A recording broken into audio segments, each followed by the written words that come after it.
இல்லாமல் போவாருன்னால நினச்சே பார்க்கல. யாருமே அப்படி நினைக்கல. சடனாக அது அப்போதான் அது பெரிய ஷாக்காக இருந்தது. திரும்ப அவரை நம்ம பார்க்க முடியாதா அப்படின்னு. சரி, அட்லீஸ்ட் அம்மா அந்த வாய்ப்பை ஏற்படுத்தி கொடுத்தாங்க. நான் கல்பனா கோயம்புத்தூர்லேருந்து வந்திருக்கேன். ஆன்லைன் வகுப்பு இருந்தால் நல்லா இருக்குமே நினச்சிருந்தேன். இப்போது அதுக்கான வாய்ப்பு கிடைச்சதுனால இதில் ஜாயின் பண்ணேன். ஐயாவை நான் நேரடியாகவே நான் பார்த்துருக்கேன்.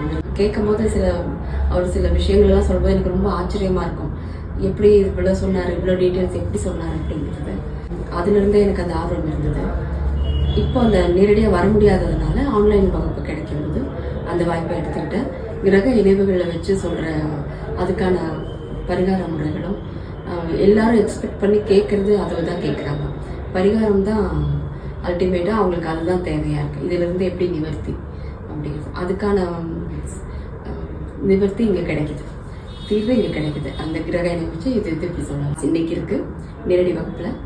அதுவும் கற்றுட்டா இன்னும் பிரயோஜனமாக இருக்கும்னு கண்டிப்பாக நான் ஏதோ ஒரு இதில் கனெக்ட் ஆகும். எனக்கு கனவுல கூட அவர் ஒரு மாதிரி சில விஷயங்கள் எனக்கு நடந்திருக்கு. அப்போ அதனால தான் நான் இது படிக்கணும், இது ரொம்ப வேல்யூ பண்ணேன். நான் இதில் அவர் மேலே இருந்த நம்பிக்கை, அது ஒரு வேல்யூ. ஆனால் நமக்கு வாய்ப்பு அவர்கிட்ட நேரடியாக கற்றுக்கிற வாய்ப்பு இல்லைங்கிறது ஒரு வருத்தமாக இருந்தது. கார்த்திக் சார் ரொம்ப கேஷுவலாக ஒரு ஃப்ரெண்ட்லி அட்மாஸ்பியரில் ஈஸியாக சொல்லிட்டு போகிறாங்க. நம்மளும் ஈஸியாக அவர்கிட்ட கேள்வி கேட்கலாம், அவரும் பதில் சொல்கிற மாதிரி. ஒரு கேப் இல்லை. மியூச்சுவலாகவே நல்ல கான்வர்சேஷனுக்கு நிறைய இடம் இருந்தது.